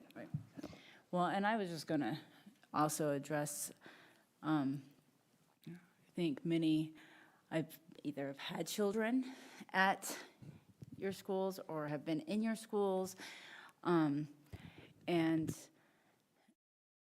the population of students that you are working with they're amazing and they're wonderful, and they have other challenges that are happening in their life that are completely unrelated to education. But it carries over into school, and it carries over into testing. A story I often share is I was doing a school visit at Thorne Elementary as a parent when my now 6th grader was in 3rd grade, and I go into her classroom, which she really disliked, but one of the students who I've known since kindergarten was in there and had his head on the desk and was not engaged. And the teacher really wasn't pushing it. And I come to find out later through another family that student's dad was being arrested, and cops were at his house until 2, 3 a.m. And so not only is he exhausted, but the trauma of experiencing that, and that's not an isolated incident at many of your schools, and so it's, of course, she's not going to push him because his social emotional well-being was more critical at that time and meeting those needs than maybe that math lesson at that time. And so you guys are having to navigate that and work with that, and your teachers are having to work with that, with these expectations. I've complained for years, as many of you know, that unfortunately our state assessments are not normed for populations of the students that in your school, and yet you still have to meet those numbers, and so it's always going to be an uphill stream, and yet, You guys are just doing such a fabulous job with it. And I think, what was it, Kate, you said that it's not reflective. These tests are not reflective of leadership, and I know Lee spoke to that, and it's not. I think it's facing those challenges and facing what needs to be done, knowing that you could do the exact same thing. You could do even more so than what a school that is, meeting those test scores, and still not come out to that level because of the unique challenges at your school. And so I can never express how much I appreciate you all, and the respect I have and admiration I have for you all, and being, like what we said, choosing to be in your schools year after year after year, knowing the challenges and knowing what you have to face with this, and yet doing it and showing up for the kids every day. So thank you.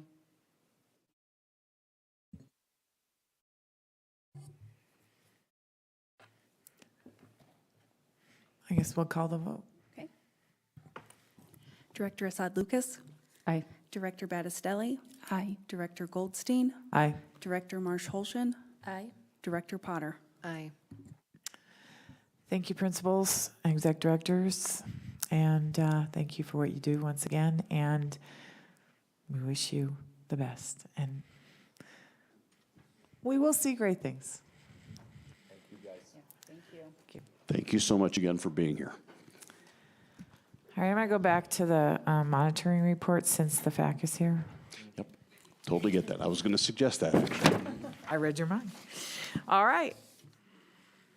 So the external monitoring report, operating limitations policy 2.4, financial conditions and activities, 2.5, asset protection, 2.6, employment, compensation and benefits, and district policy 4130, staff ethics, conflicts of interest, nepotism, and the financial audit committee.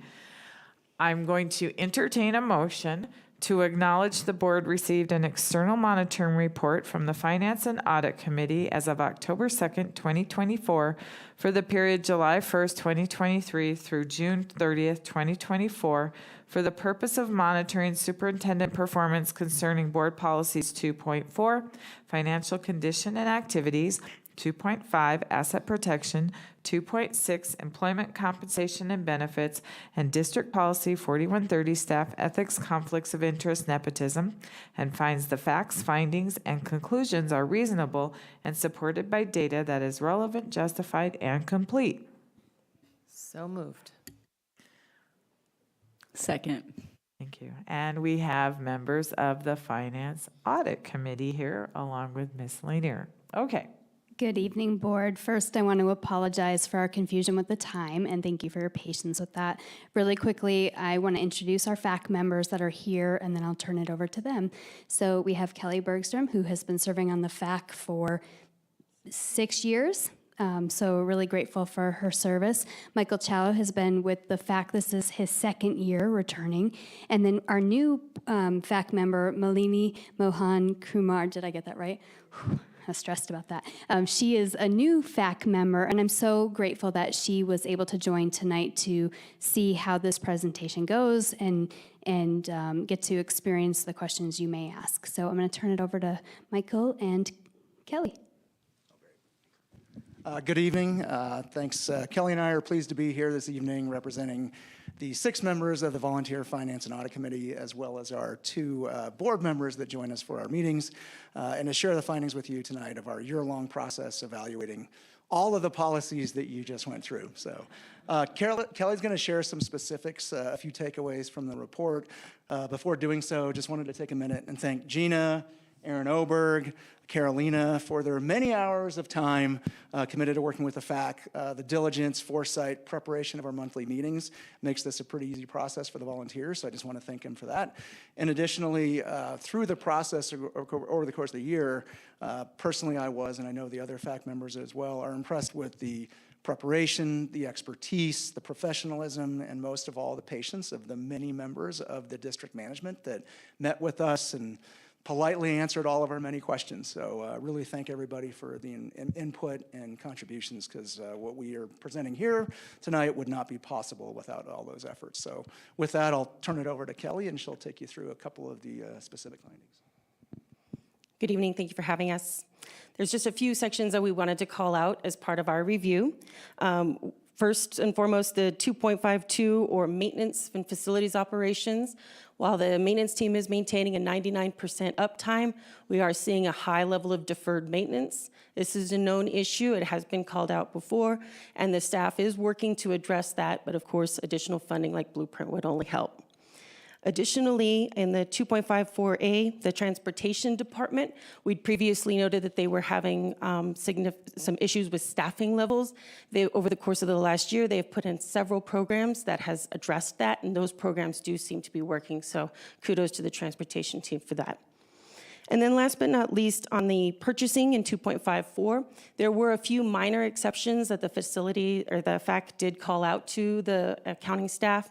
Those were researched and it looked at a little bit deeper, and they found no issues or conflicts of interest with that, but we did find a few that we did want to call out. So other than that, everything else is reported in our findings. We didn't have anything major, and it was a pleasure to serve on this committee.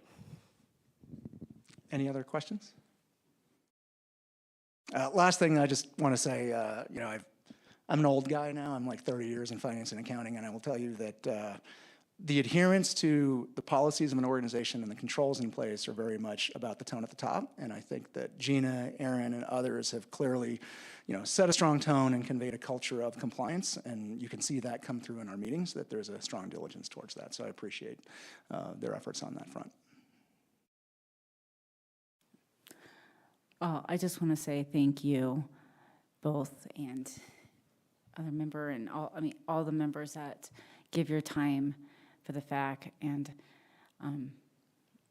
I served on it briefly, and then as a board liaison in the beginning too, and just the questions that are asked, and with just purposeness, and you guys do great work, and it's really impactful to our work as a board, and so thank you. And we hope that this will continue with another passing and have much more work to be done. But no, we really much appreciate your time and effort on the FAC, so thank you so much. Thank you. Being one of the liaisons to FAC, I have to say, you guys are a really enjoyable group. You make school finance and numbers fun, even when it is early in the morning. But it really is, just like Amira had said, it's so impactful and supports what we are doing. And without you guys, I think we would be having a lot more headaches. So thank you again for your commitment, your time, the leadership. You guys are all great. Thank you. Thanks. Yeah, thank you, because you're volunteering for this, and I appreciate anytime community members get involved with our schools. I really appreciate it, so thank you. All right. Thanks. Thank you. All right, call the vote. Director Assad Lucas. Aye. Director Battistelli. Aye. Director Goldstein. Aye. Director Marsh-Holshen. Aye. Director Potter. Aye. Okay, back to Dave Baina and the District Unified Improvement Plan presentation.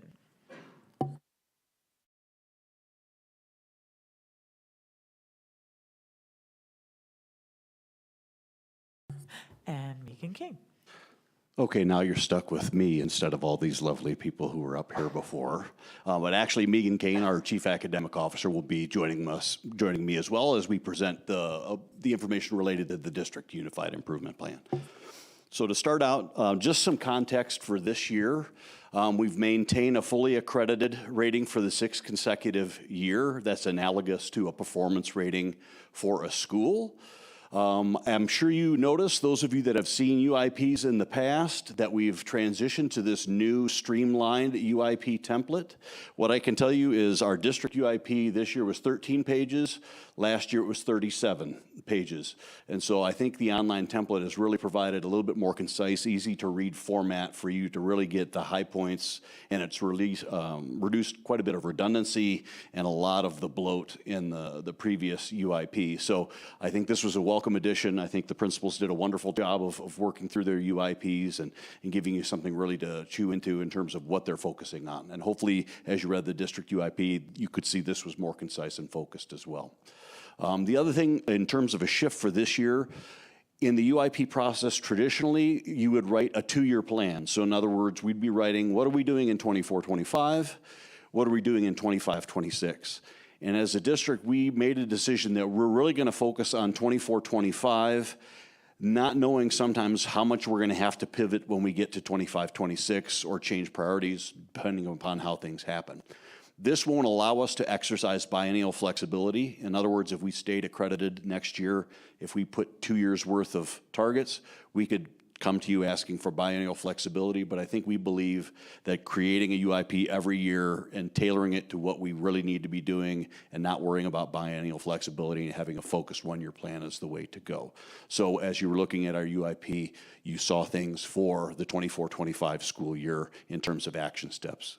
So wanted to just make you aware of that shift in our thinking and trying to be as on target and focused with our plan as we can be. At this point, I'm going to turn it over to Megan Kane because she can take you through the next slides, starting with our theory of action. All right, so one of the things that is different this year in Adams 12 and how we have approached our Unified Improvement Plan and just our anchor for how we're doing our work across the system, which you heard many similarities across all of our schools that were here tonight and had an opportunity to speak with you, is that we've created our theory of action in before we sat and really looked at what do we want our 2 major improvement strategies to be.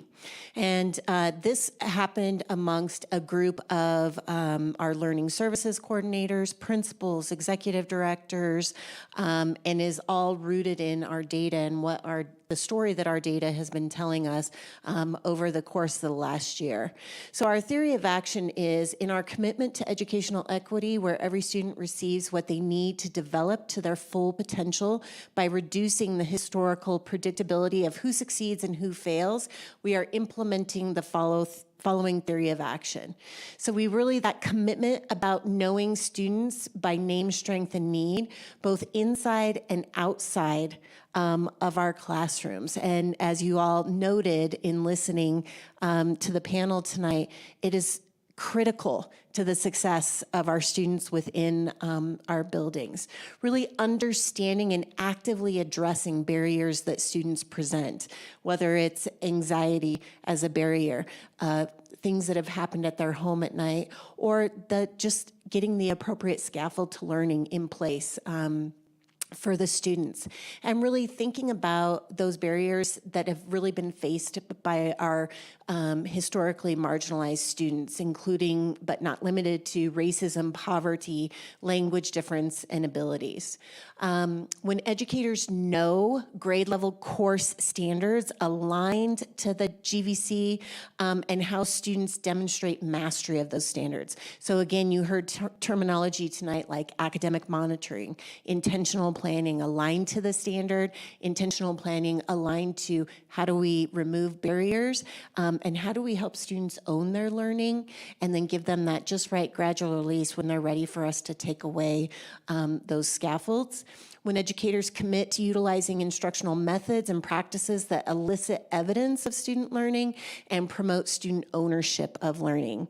And collaboratively and individually plan lessons and learning experiences that combine their knowledge of student, grade level course and standards, and effective instructional methods. And when we get this trifecta just right in this lane, this is when the magic happens for our students in the classroom. And if we do all of these things, then students will regularly engage in learning partnerships that are not only relevant, meaningful, and empowering, but they're also simultaneously culturally affirming, inclusive, and equitable. And our data will show improvement in student growth, achievement, and post-secondary workforce readiness. And so as a result of that theory of action, we as a team then have developed our vision for teaching and learning. This is not new. We're just deepening our understanding for how we go about this business. And our theory is deeply seated in the most current research about what makes a difference for students. And so educational equity for all students, every student receives what they need to develop to their full academic and social potential by reducing predictability of who succeeds and who fails, which is the primary conversation that we had this evening. And you can see how feedback loops and progress monitoring align to just-in-time learning for educators is really the glue that holds that together. And then in the inside of that circle are all the structures that we utilize to make sure that that happens on a consistent basis. One thing that I'll note that our folks didn't talk about tonight is that we are in such a deep district partnership with CDE and the Transformation Network. We're at over $800,000 in grant monies that have been awarded to Adams 12 through this partnership. And the things that they work on with us side by side live in each of these components, from inclusion first strategies to data-informed decision-making to intentional planning. And so we are very grateful and thankful for that partnership and have really benefited as a result. And so we've landed on our two major improvement strategies in Adams 12 5-star schools. We intentionally plan both individually and collaboratively. Teaching is not a career that can be done in isolation. To implement instruction for each student to ensure rigorous access and also relevant access to grade level learning, and then engaging our students in learning partnerships that foster a sense of academic and social belonging. They have to live simultaneously alongside each other to create the best learning environment for our students. And so just a high-level summary of our action steps. We have alignment of all of our learning services staff on strong planning and instruction to grade level standards to engage students academically and socially. Alignment of all school-based capacity builders to support that planning and instruction in our schools.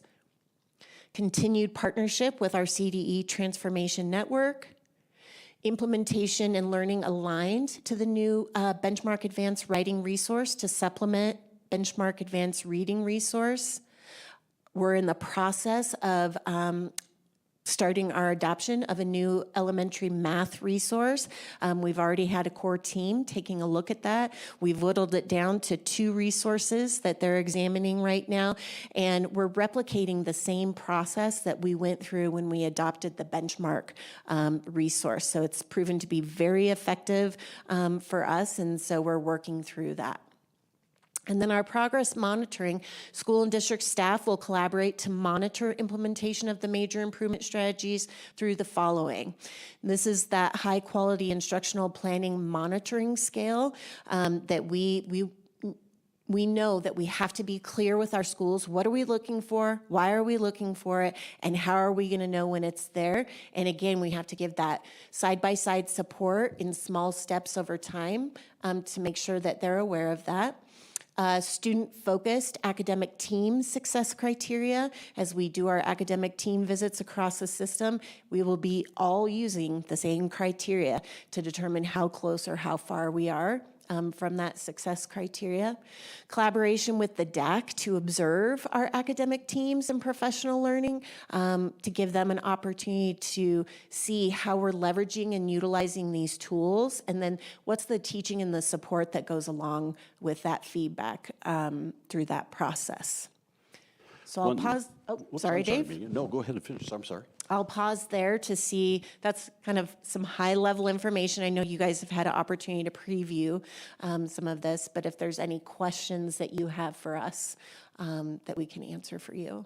I just wondered, I know at the principal meeting last week, they had really expressed the math piece and the implementation faster. Do we have any idea if that can be done, or is that? Yep. So if we can stay true to our plan that we had done when we did the benchmark implementation, we'd like to get a resource chosen January, February, March, somewhere in that area, and then start to give some preliminary learning to building leaders and staff before they exit for the school year, and then we would move into year one of implementation in August of 2025. So my question is with the writing aspect of benchmark, that was the pilot first, so it's being rolled out to all elementary schools now that use benchmark this year, right? Yes. Okay. Yes. Okay, Yep. so then we might see some That is our hope. reflection off And it's that, okay. actually more than a hope. We've done some really intentional work around that and the level of support. So like when we referenced that capacity builders are getting the support and the training so that then as educators are learning about the new tool and the new resource, then we deploy those capacity builders to be working side by side with teams of teachers to help do that lift in a really intentional, effective way so that our implementation is solid for how to not only teach writing within the literacy block effectively, but then where does writing live across the curriculum? Because writing is reflective of thinking, right? And so how do we pull that through social studies, science, and math over the course of a day? The other thing I'd add is we heard it referenced from the principals here that just focusing on reading, you don't have that lens of are they transferring that, what they're learning in their reading to their writing. It's kind of a window into their reading. Their writing serves that role for us to really understand and access that. So having that aligned with the reading resources is going to be incredibly powerful for our educators to see. So about the math curriculum that you're going down that road, it's my understanding that everyday math is no longer approved. And why is that? And what happened?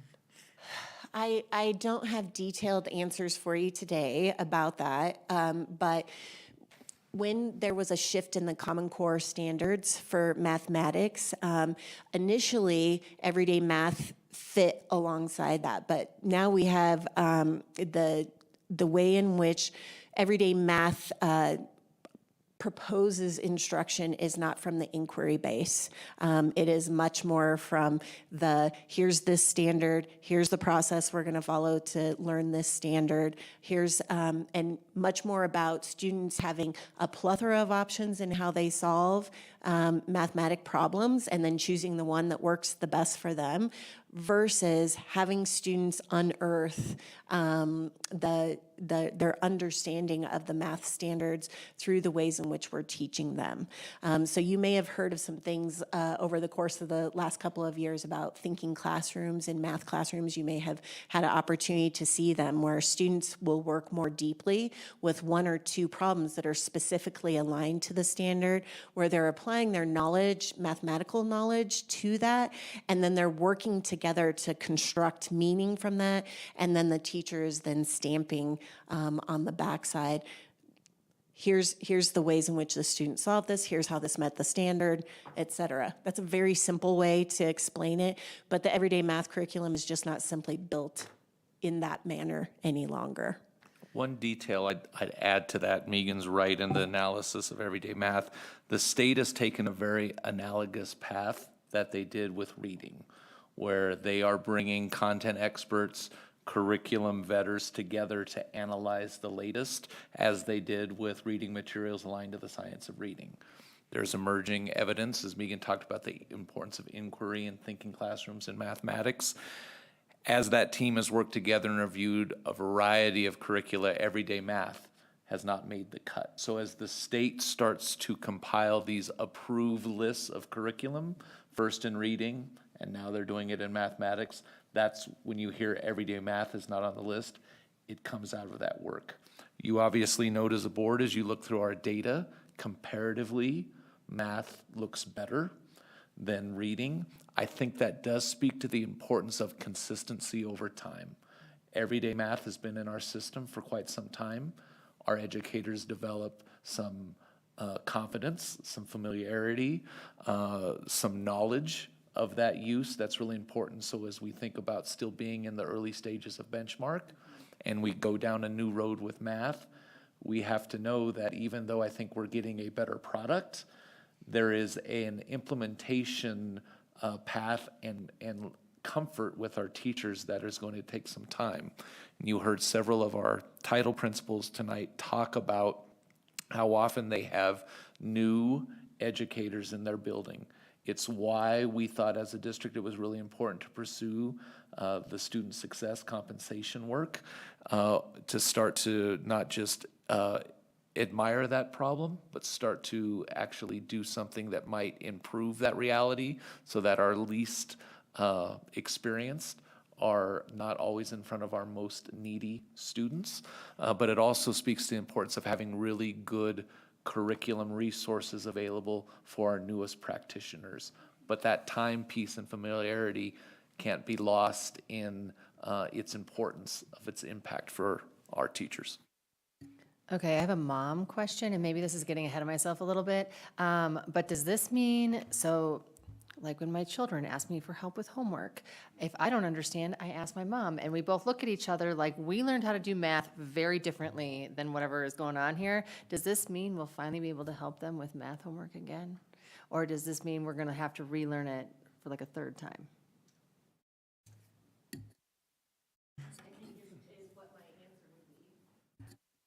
Having options is helpful. Yeah, options is helpful. I think that, Can you? I think that, I don't know. I think might be the best answer to that question, because while we are unearthing what these new resources have to offer to us, the other thing we know is that we are preparing children for the world they're inheriting, not the world that we inherited. And so with that said, that is going to require a learning curve on the part of all the adults to be able to support the students.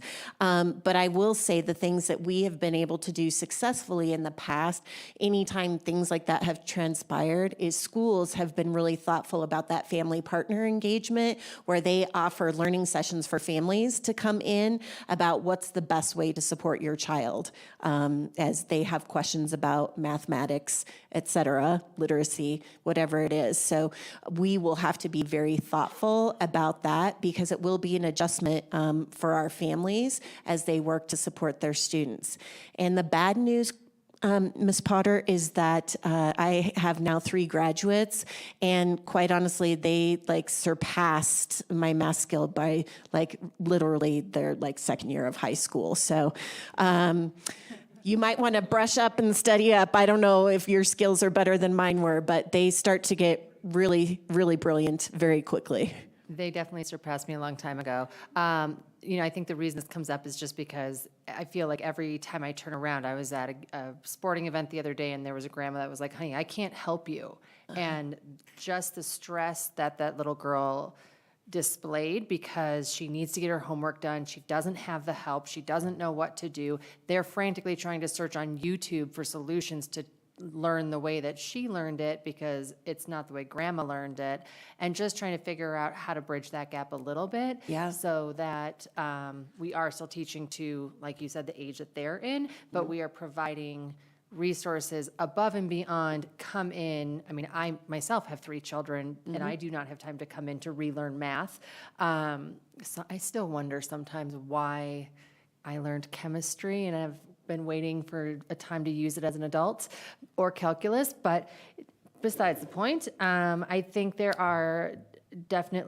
a need there to help bridge that gap, so that we can make sure that the kids are getting supported at home, so that they can, even if it's not the current way of learning to do math, they can still have some sort of support. Yeah, I think that's a really excellent point, and I think it's something that we're going to have to pay attention to.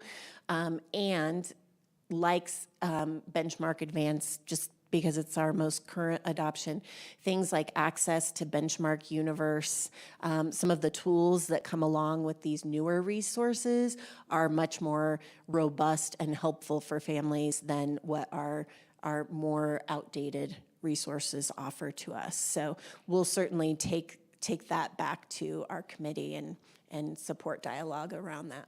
Thank you. You're welcome. The only thing I want to contribute, and this is actually me bringing things back on track instead of throwing things off kilter, is I love in the theory of action the focus on educational equity. And I love that it is called out as an area to study and understand how historically marginalized populations, what we can do to help them acquire academic skills more effectively. So I just wanted to say that part of it, I love, I adore, it's great.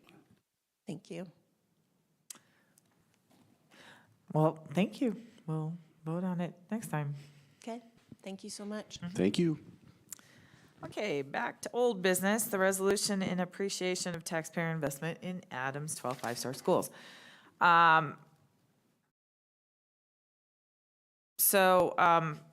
The resolution last time, Courtney submitted an amendment. So I'm going to ask for some Robert's Rules clarification.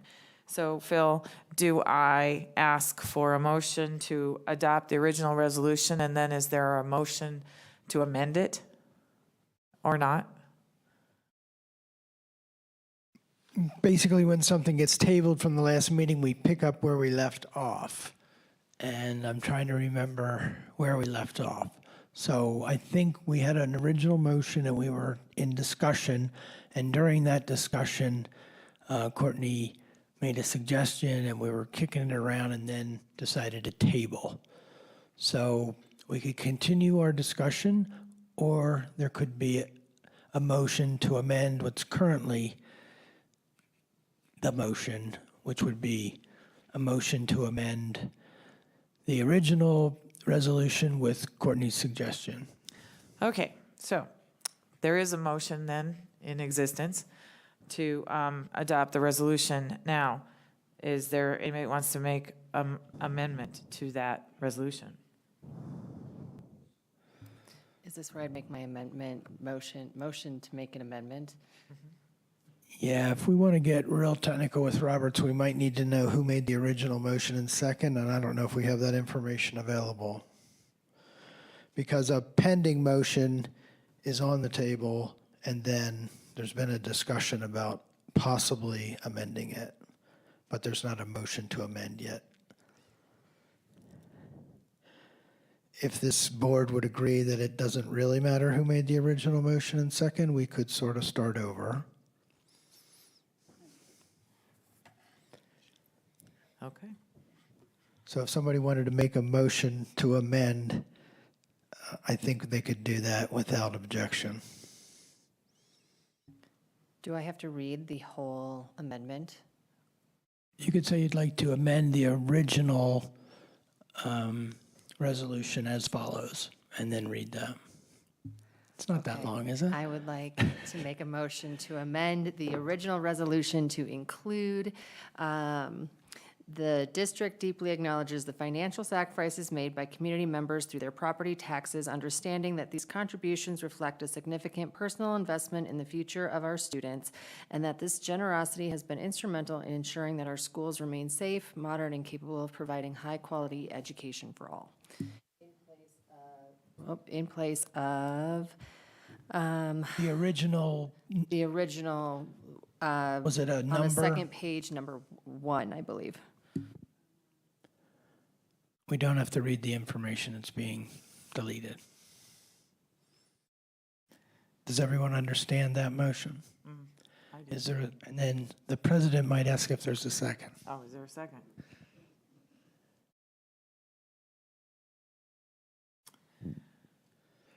Okay, since there's not, then the original motion is back up for discussion. Yes.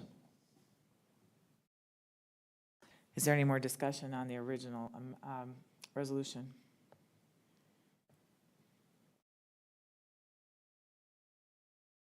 Okay, so then we vote on the original motion. If discussion is complete, yes, you may call for the question. Okay, I'll call the question. Director Assad Lucas. Aye. Director Battistelli. Aye. Director Goldstein. Aye. Director Marsh-Holshin. Aye. Director Potter. No. Okay, the resolution has passed. All right. Next on the agenda is proposed resolutions for CASB's delegate assembly. Me being the delegate assembly geek that I am, is there anything anybody wants to give me advice or suggestions on of the resolutions that we will be debating as a CASB body?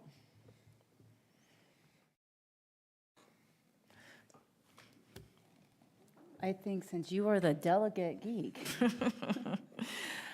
trust in your. Okay. I did hear some rumors that there might be some resolutions from the floor.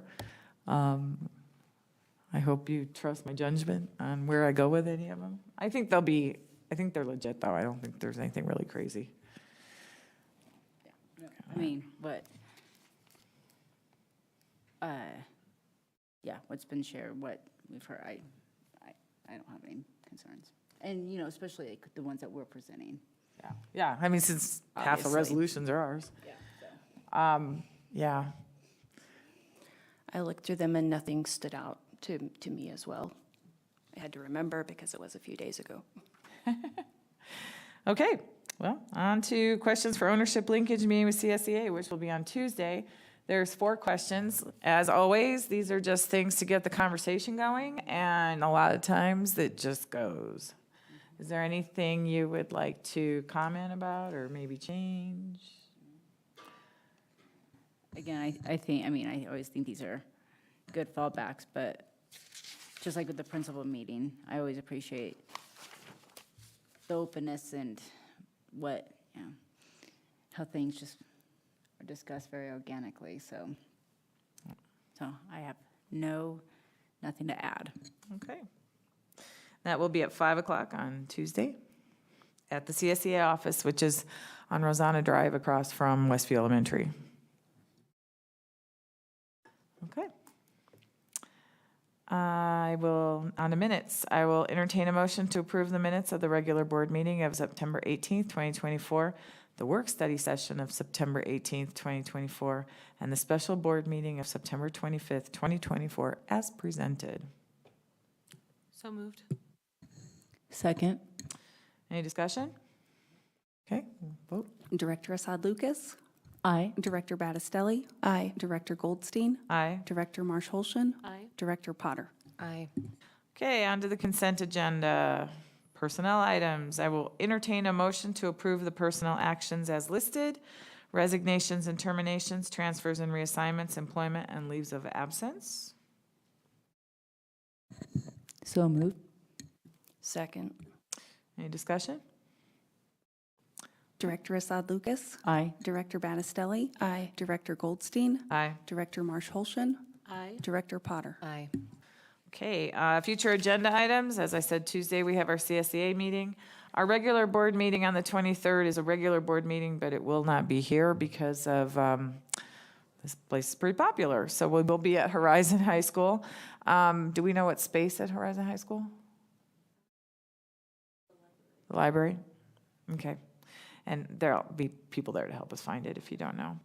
And we will have an update on safety on school drills. It will be executive. And then you see a list of the possible agenda items. And I think one other thing that we're going to be putting on there is looking at, we have to kind of visit the boundaries of our director districts. Is that going to be on 23rd too?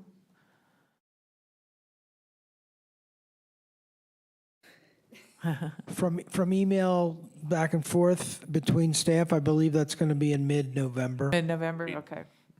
But that will be on the agenda. And is there anything anybody else wants to mention? I emailed you and Chris and stuff, but I will not be here at the next board Oh, yeah. meeting because when I told my sister to plan my father's birthday cruise, to not plan it for the first or third week of any month. So she followed through with that. And I completely forgot about fall break. So I will be somewhere in the Caribbean. So, not to put a wrinkle in things, but I'm not sure if I will be in town, and I will let you know as soon as possible. Mine is a work trip, which they will not confirm as many times as I've asked. Well, we only need 3 for a quorum, so the other 3 of us better be there. Or we just can't vote on anything, right? You can't do anything other than adjourn if you don't have a quorum. Okay. And I tentatively may not be back in time either. Well, okay, you Not guys, sure I as could soon be as you. there. I know I can be there.